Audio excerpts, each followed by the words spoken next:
भाइयों, सभी भाइयों को तहे दिल से हाथ जोड़कर राम राम। हमारे भारतवर्ष के महान कबीर साहब की कहानी है आज। कबीर साहब द्वारा राजा की परीक्षा। इस कहानी में होने से पहले इस चैनल को सब्सक्राइब और भाइयों एक प्यारा सी कमेंट करें, लाइक करें ताकि भाई का मनोबल बढ़े।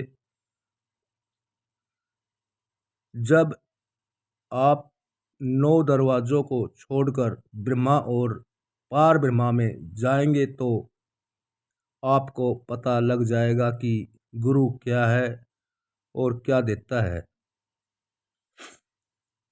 अगर अंदर जाकर देख लो तो विश्वास पक्का हो जाएगा।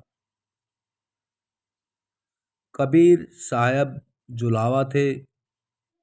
राजा बीर सिंह राजपूत उनका सेवक था। उसका उनके साथ बहुत प्यार था।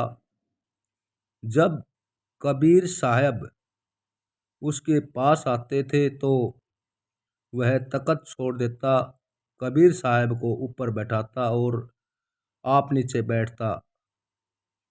एक बार कबीर साहब ने राजा को आजमाना चाहा। एक वेश्या थी जिसने अपना पेशा छोड़कर कबीर साहब की शरण ले ली थी। एक तरफ उसको लिया, दूसरी तरफ संत रविदास जी थे जिनको नीची जाति का माना जाता था। को लिया, दोनों हाथों में शराब जैसे रंगदार पानी की बोतलें पकड़ ली थी और काशी के बाजारों में झूमते हुए शब्द पढ़ते निकले। चौकू हिंदू और मुसलमान दोनों जातियां उनके विरुद्ध थी, इसलिए शोर मच गया। लोग कहने लगे कि एक तरफ वैसा और दूसरी तरफ और जूती गांठने वाला रविदास है, हाथों में शराब की बोतलें हैं। कबीर साहब इसी तरह राज दरबार में पहुंच गए। जब राजा ने कबीर साहब को इस हालात में देखा तो अभाव आ गया, तख्त से नहीं उठा। कबीर साहब ने सोचा कि यह तो गिर गया है, अभी संभाल संभाल ले, नहीं तो मुश्किल हो जाएगी। उन्होंने दोनों बोतलें पैरों पर गिरा ली। जब राजा ने यह देखा तो सोचने लगा कि शराबी कभी अपनी शराब नहीं गिराता, यह शराब नहीं है, कोई और ही चीज है। तख्त से उतरा और संत रविदास से पूछा, महाराज ये क्या कौतुक है? उन्होंने कहा कि तू अंधा है, तुझे पता ही नहीं है, जगन्नाथ के मंदिर में आग लग रही है, कबीर साहब उसे बुझा रहे हैं।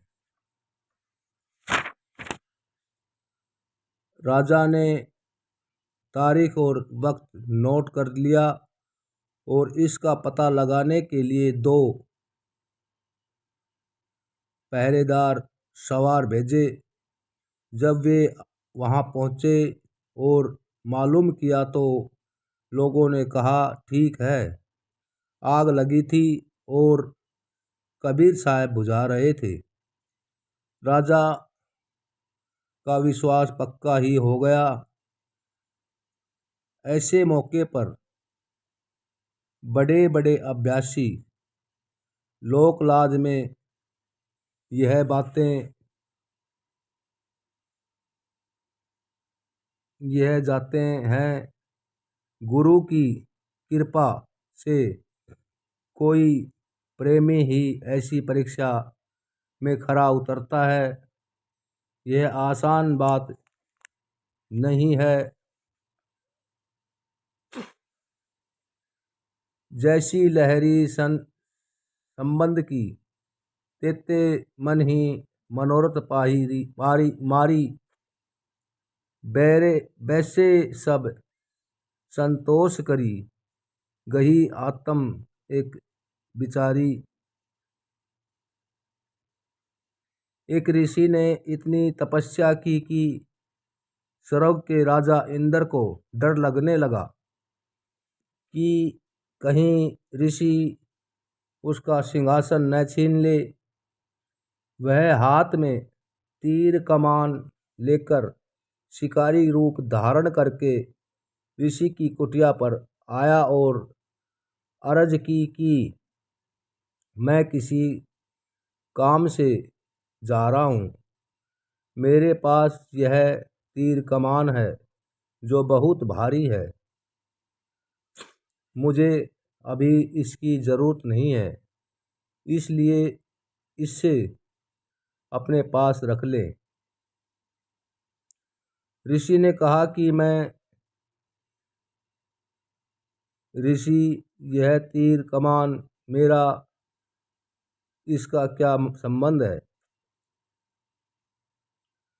इंद्र ने मिन्नत की कि कृपा करके रख लो,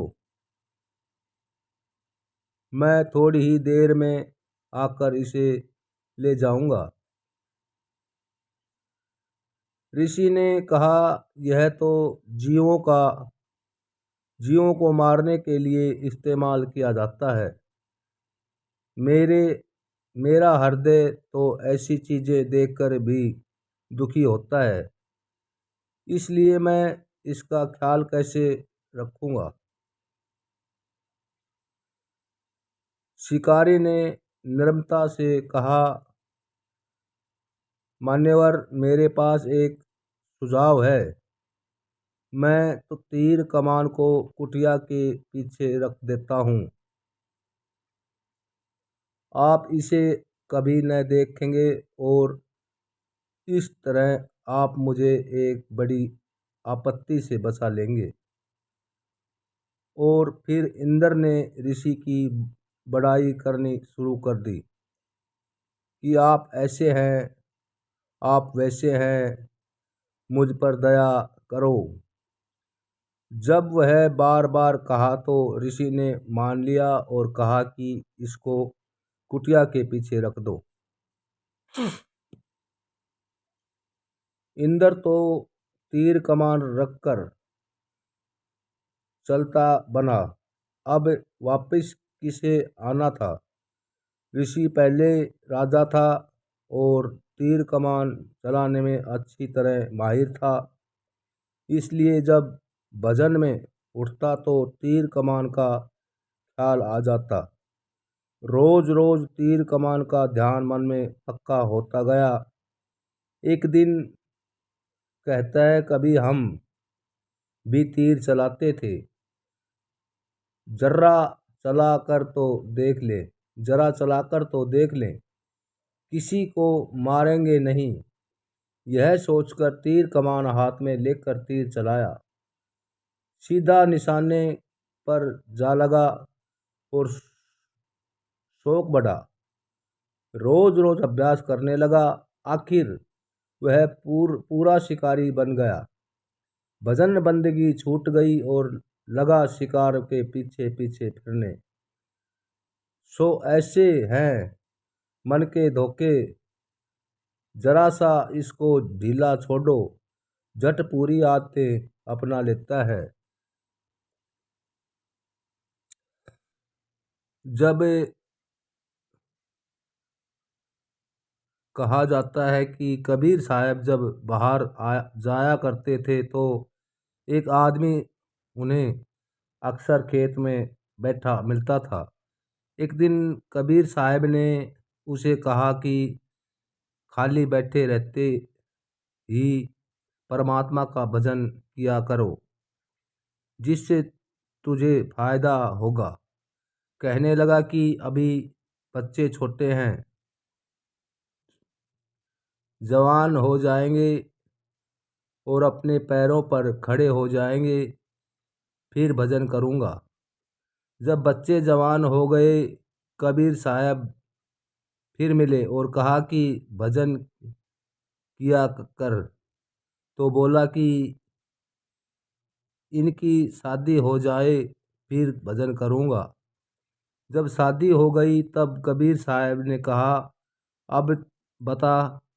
जवाब दिया, पोते ही पोतों की खुशियाँ देख लूं। पोते भी हुए। कबीर साहब फिर मिले और कहा, अब तो भजन करो। कहने लगे कि पोते छोटे छोटे हैं, जवान हो जाएंगे फिर भजन करूँगा। जब पोते जवान हो गए तो कबीर साहब ने फिर पूछा। बोला, ये लापरवाह है, रात को सो जाते हैं। अगर मैं न जागूं तो चोरी हो जाएगी। कुछ समय बाद कबीर साहब फिर वहाँ से गुजरे तो बाबा